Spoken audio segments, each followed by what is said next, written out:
आज की real story काफ़ी ज़बरदस्त होने वाली है, जो कि एक रियल कहानी पर बेस है। ये कहानी आपने सुनी होगी शायद, मुंबई के एक आर्य कॉलोनी की ये कहानी है। सब कुछ बताऊंगा इस वीडियो में, तब तक वीडियो को लाइक करो, चैनल को सब्सक्राइब जरूर कर लेना। तो कहानी पे आते हैं। एक बंदा था आर्य कॉलोनी में रहने वाला, उसका नाम था राहुल।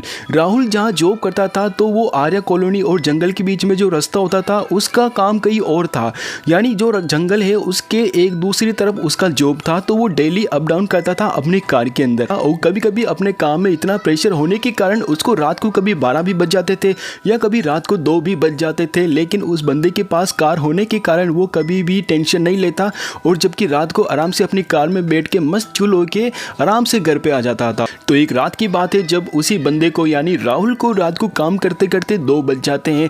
2 बजे वो अपने काम को फिनिश करता है। फिर वो देखता है कि यार रात बहुत हो चुकी है, अब मुझे जल्दी से घर की तरफ रवाना होना चाहिए। तो बंदा काफ़ी लेट हो चुका था और उस बंदे को उसी आर्या कॉलोनी के बीच में से यानी जंगल है उसके जंगल के पार जाके अपने घर पे जाना।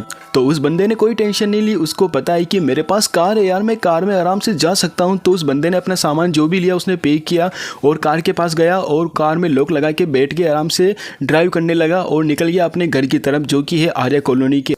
और अब वो रास्ते में चलते चलते सिर्फ 15 मिनट की दूरी पे आर्या कॉलोनी आने ही वाली थी। तो क्या हुआ, जब वो रास्ते से जा रहा था तो उसको अचानक से आवाज आती है एक औरत की, जो कहती है कि मेरी मदद करो, मैं यहाँ अकेली हूँ, मुझे आके कोई बचाओ। तो सबसे पहले तो उसने सोचा कि ये औरत की आवाज रात को इस जंगल से कैसे आ सकती है। वो एक बार में तो डर गया और वापस से उस औरत की चिल्लाने की आवाज आती है कि यहाँ पे कोई है तो मेरी मदद करो। वो ऐसे ही कुछ बोलती है। अब आप भी बताओ, रात को 2 बजे कोई औरत ऐसे मदद के लिए पुकारे तो वो आपकी केस कितनी जोर से फटने वाली है। उस बंदे के साथ भी यही हुआ, उसको काफी जोर से झटका लगा। अब वो देख रहा है कि मैं इसकी मदद करूं या फिर यहाँ से निकल जाऊं घर की ओर।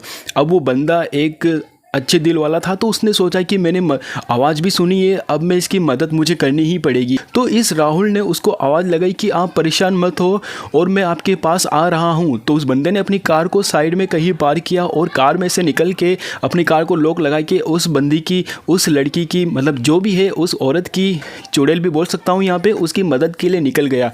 और काफ़ी आगे जाने के बाद उसको आवाज़ें आ रही थी, तो उसने वापस से आवाज़ लगाई कि आप परेशान मत हो, मैं आपके पास आ रहा हूँ और आपकी हेल्प कर दूंगा। तो इतना कहने के बाद भी उस बंदी ने चिल्लाना कम नहीं किया, मतलब वो लगातार चिल्ला रही थी। शायद वो इस राहुल की आवाज़ उसने नहीं सुनी होगी और वो लगातार चिल्ला रही थी। अब उस राहुल को आवाज़ें काफ़ी करीब से आने लगी। उसको लगने लगा कि शायद अब मैं इस महिला के पास जाने वाला हूँ। तो अचानक से उस महिला की जहाँ चिल्लाने की आवाज़ें आ रही थी वो अब स्टॉप हो चुकी थी, यानी अब आवाज़ आना बंद हो चुका था। अब यहाँ से आता है सबसे मेन सीन। अब वो बंदा डरने लगा कि अभी तो उस महिला की चिल्लाने की आवाज़ें आ रही थी, अब एकदम से ये बिल्कुल चुप कैसे हो गई। तो उस बंदे को फील हुआ कि भाई अब मेरे साथ कोई गलत होने वाला है। अब उस बंदे को लगा कि मेरे पीछे कोई खड़ा है। अब वो बंदा इतना डरा हुआ था वो पीछे मुड़ के भी नहीं देख सकता। अब उसने उस महिला को छोड़ दिया और अपनी कार के पास जल्दी जल्दी से दौड़ के जाने लगा। अब जैसे ही वो चलता तो बिल्कुल सेम स्टेप पे पीछे से उसको आवाज़ आती है कि जैसे मैं चल रहा हूँ तो पीछे से भी कोई चल रहा है।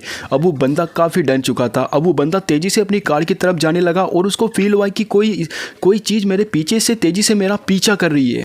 तो उस बंदे ने भागते भागते बिना कुछ पीछे देखे सीधा अपनी कार में जाके बैठा और कार को स्टार्ट करी और सीधा आर्या कॉलोनी के अंदर जाके घर को दरवाजा लगा के पलंग के अंदर, ब्लैंकेट के अंदर छुप गया। अब आपको लगता है कि वो सो पाएगा? भाई उसकी फटी पड़ी थी और वो बंदा ब्लैंकेट के अंदर यही सोचा था कि आखिर वो औरत कौन है। वो पूरी रात नहीं सोया, बल्कि अपनी मेरी तरह रात को लाइट चला के सोया तो कैसे, उसको तो नींद बिल्कुल भी नहीं आई और 2 दिन तक तो उसकी हालत बिल्कुल ख़राब थी। वो अपने काम पर भी 2 दिन तक नहीं गया था और अपने घर के अंदर ही चुपके से बैठा रहा। और एक दिन खबर आती है, उसको काफ़ी झटका लगता है। एक न्यूज़ में आता है कि 1 हफ्ता पहले इसी कॉलोनी के अंदर एक औरत की हत्या हो गई थी, जो कि तकरीबन 30 साल की होगी। तो उस राहुल ने सोचा कि कहीं ये वही औरत तो नहीं है जो रात को उस रोड पे मुझे मिली। कैसे भी करके राहुल अपने दिमाग से वो जो इंसिडेंट हुआ था उसको कैसे भी करके उसने निकाला और अच्छे से खुशी खुशी अपने काम पर फोकस करने लगा। और कभी रात को लेट भी आता था तो वो अपनी गाड़ी कहीं भी नहीं रोकता था और उसके साथ बहुत बार आवाज़ें आ चुकी है, लेकिन उसने कभी भी अपनी गाड़ी बीच में नहीं रोकी। वीडियो अच्छी लगी तो लाइक करो, चैनल को सब्सक्राइब करो। ऐसी हॉरर स्टोरी मैं आपके लिए और लाता रहूँगा।